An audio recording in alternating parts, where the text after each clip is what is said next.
જય મોગલ, જય મણિધર, જય વડવાળી, જય કબરાવાળી।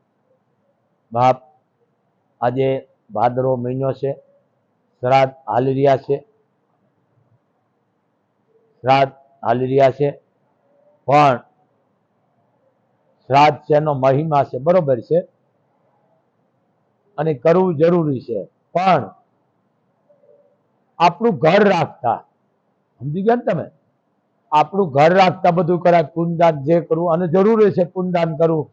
ગરીબ માણસને જમાડો, વસ્ત્ર આપો, કોઈને ફીના પૈસા આપો, કોઈ દીકરીનું કન્યાદાનનું પુણ્ય લ્યો, કોઈ ડિલિવરી પ્રસંગ હોય એ દીકરીને મદદ કરો, અથવા એને દવાખાને લઈ જાઓ।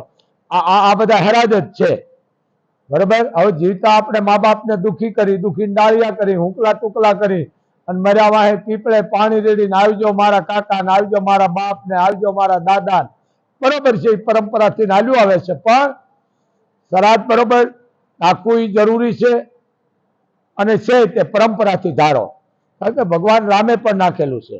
તો એનો મતલબ પેલા સમજો। આપણી બેન દીકરીના હારા ગાભા પહેરવાનો હોય, આપણી બેન દીકરીના છોકરા ફી વિનાના આટા મારતા હોય, સારું ખાવા વિનાના આટા મારતા હોય, ભાડે રહેતા હોય, ભાડાના પૈસા ન હોય, અને આપણે બીજા હોવાન પોળા થતા પૈસાનું પાણી કરતા હોય, આ મોટું પાપ લાગે છે। શ્રાદ્ધનો મહત્તમ સમજો। જે મા બાપે તમને જન્મ દીધો છે, જે તમને લીલામાંથી હુકામ હુરાવ્યા છે, બાવડું ચાલીને હાલતા તમને કર્યા છે, બોલાવ્યા છે, હવે એ મા બાપને એ આંગળી પકડીને તમે માજનમાં મૂકવા દો। હું માજન કહું છું એને, સમજી ગયા ને તમે?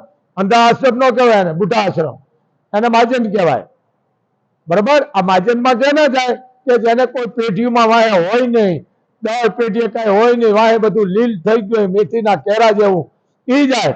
પણ જેને સત્તા દીકરા હોય, પરિવાર હોય, એ માવતર જ્યાં વૃદ્ધાશ્રમમાં જાય છે, આ મોટું પાપ છે, આ મોટો નરક છે આપણા માટે, સમજી લ્યો। જે મા બાપ તમને 5-5, 7-7, 8-8 જણા સંતાનને મોટા કરતી હોય, તમને ભણી ગણીને મોટા કરે, નોકરીઓ દેવડાવે, હર કોઈની વાત છે 18 વર્ષની, અને પછી આપણે એને દુઃખી કર્યું એટલે મોટું પાપ છે। અને મર્યા વાહે તમે હરાજ નાખો, આ ખોટું છે। ભલે નાચતા રહ્યો, પણ આ શ્રાદ્ધનો મહત્તમ સમજો। બેન દીકરીને રાજી કરો, કોઈ પણ વર્ણની, બ્રાહ્મણોને રાજી કરો, ભેખધારી બાવા સાધુ બ્રાહ્મણોને રાજી કરો, કોઈ પણ વર્ણની દીકરીને રાજી કરો, આ શ્રાદ્ધ છે। પણ હરાજ કરી અને પછી વાગીશો નહીં, બરોબર છે, હરાજ નાખવું, પણ અમે પોતે નાખી છે, પણ ગુપ્ત રીતે હરાજ એવું કોઈ બ્રાહ્મણ બાવા સાધુ એ દીકરા દીકરીઓને જમાડો, પાડોમાં કોઈ પણ વર્ણની દીકરી દીકરા એને જમાડો, અથાશક્તિ હોય તો ગામ જમાડો, નકર ફૂલની પાંખડી, સમજી ગયા ને, મુઠ્ઠી રાંધી અને બધા પ્રસાદી રૂપે આપો તો હાલે, પણ વસ્તુ આ છે હરાજનો મતલબ। હવે આપણા મા બાપને જીવતા આપણે સેવા નથી કરી, અને મરી ગયા એ દુનિયાને દેખાડો છો, એ મોબાઈલમાં દો છો, અમે ગંગાજી ગયા, અમે ઉયા ગયા, ભાઈ જીવતા જ કરવાનું હતું, ઘરે જ છે બધું ગંગાજી, ભલે જ આવું મને વાંધો નથી, આ ઘરે જ છે, સમજી લ્યો। મા બાપ પાણી કરતા હોય અને તમે ધ્યાન ન દો, પછી મર્યા વાહે તમે હરાજ નાખો, પીપળે પાણી રેડો છો, આ વસ્તુ ગુનો છે, પાપ છે। આ જે તમે જીવતા સેવા કરો એ જ આવે, કારણ કે મર્યા વાહે બેલેન્સ પાછી આવે છે। આપણે કહીને મહારાજા દશરથને કીધું કે તમારે પુત્ર પ્રાપ્ત થાય છે, પણ તમારા હાથથી એક વક્રમ થાય છે, એવી હત્યા થાય છે, એટલે મહારાજને એમ થયું કોઈ મારા હાથથી હું શબ્દરૂપી બાણ મારું છું તો કદાચ કોઈ લીલગા મરશે, કોઈ બીજે બે જીવ હતું, કોઈ પક્ષી મરશે, એને આવી ખબર નથી કે શરણો વિંધાઈ જાય છે, અને શબ્દરૂપી બાણ મહારાજા જાણતા હતા, જનક અને બીજા પૃથ્વીરાજ ચૌહાણ, શબ્દરૂપી બાણ માર્યું અને સર્વણનું મૃત્યુ થયું, આપ જાણો છો।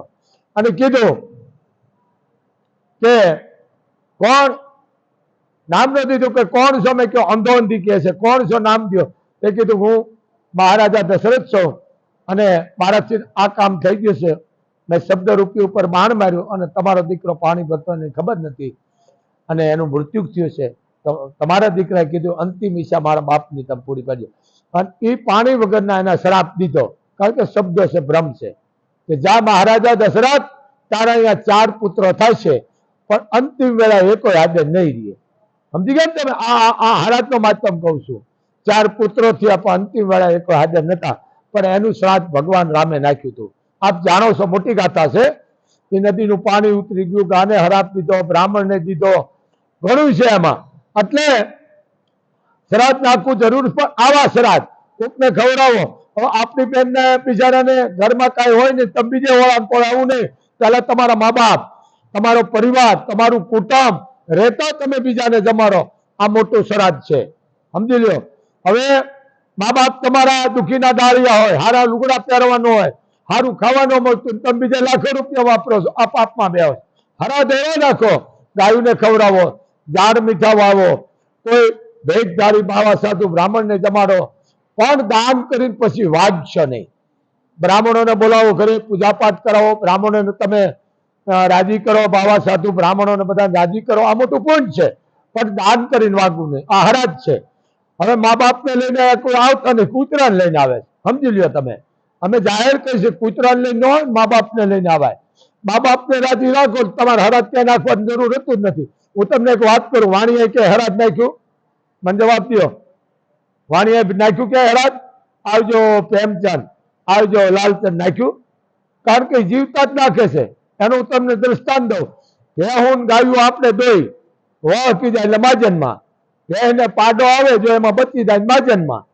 બળદ દવા જરૂરથી હાલે, બળદ ધારે તો ઝાડને મૂળમાંથી કાઢી નાખે એટલી તાકાત છે, પણ છેલ્લે નાથ મોરડો કાઢીને માજનમાં મૂક. માજન વાળા શું હાંકવા છે?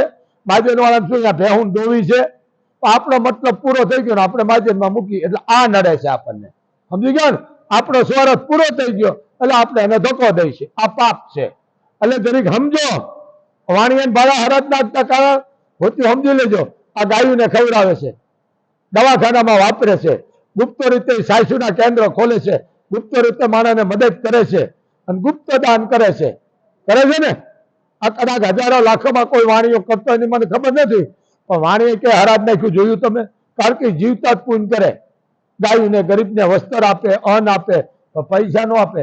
લાખો રૂપિયા દવા પાછળ વાપરે પણ રૂપિયો ન આપે, બરોબર છે, કારણ કે રૂપિયો દેવાથી ઘણી અવળી જગ્યાએ જાય છે. પણ હારા રસ્તે રૂપિયો લાખો તમે વાપરો તો માતમ છે. હરાજ એવું નાખો, કોઈ ગરીબ માણસને જમાડો, એને વસ્ત્ર લઈ દો, ગાયોને આપો, બાવા સાધુ બ્રાહ્મણને રાજી કરો, પણ આ હરાજ છે. હવે મા બાપને તમે સેવા કરો, મોટું હરાજ છે. આપણો મોટો ભાઈ છે એની સેવા કરો, પરિવારનું સેવા કરો, મોટું હરાજ છે આ, સમજી ગયા ને? હું નહીં બોલતા નથી, હું એને હરાજમાં બોલાવી નહીં, હું નહીં બોલતા નથી, આ મોટું પાપ છે. હરાજ તો એવા નાખો કે કુટુંબની માલકો કહા પર એક થઈ જાઓ, પરિવારની માલકો કહા પર એક થઈ જાય, પાડોશની માલકો કહા પર એક થઈ જાઓ, અને ભેળા બેહીને જમો એટલે મહારાજી. એમ કોઈને આત્મા ન બાળો, આત્મા ઠારો, સમજી ગયા ને તમે? કોઈ પણ માણસનો આત્મા દુભાવ મોટું પાપ છે. એમ હરાજ નાખો પરંપરાથી હાલ્યું આવે છે, પણ એનો મતલબ સમજો.